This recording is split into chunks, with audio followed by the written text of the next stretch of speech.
সীমান্তে এবার শুধু পাহারা নয়, আকাশেও শুরু হতে চলেছে নজরদারি। কারণ ড্রোনে করে যা ঘটছে তা জানার পর আপনিও অবাক হয়ে যাবেন। হে গাইস, আমি হলাম বিষ্ণু, আর তোমরা দেখছো সুমন ক্রিয়েটিভাই চ্যানেলে। আজকের এই আপডেটটা খুবই গুরুত্বপূর্ণ, কারণ এবার সীমান্ত নিরাপত্তায় একসঙ্গে দুটি বড় সিদ্ধান্ত নেওয়া হয়েছে। দেশের নিরাপত্তা নিয়ে এবার বড়সড় পদক্ষেপ নিতে চলেছে ভারত সরকার। কেন্দ্রীয় স্বরাষ্ট্রমন্ত্রী অমিত শাহ জানিয়েছেন, আগামী 6 মাসের মধ্যেই সীমান্ত এলাকায় বসানো হবে অত্যাধুনিক অ্যান্টি ড্রোন সিস্টেম। কারণ এখন পাচারকারীরা নতুন কৌশল ব্যবহার করছে।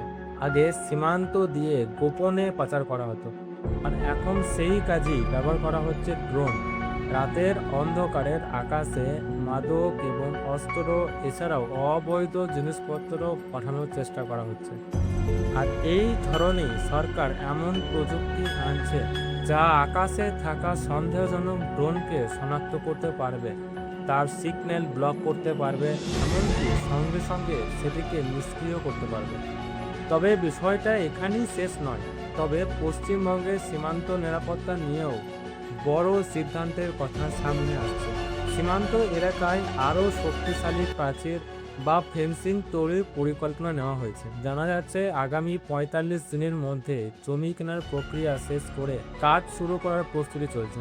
মানে একদিকে আকাশপথের নজরদারি এবং অন্যদিকে শক্তিশালী সীমান্ত প্রাচীর, সব মিলিয়ে সীমান্ত নিরাপত্তা এবং আরও শক্তিশালী হতে চলেছে।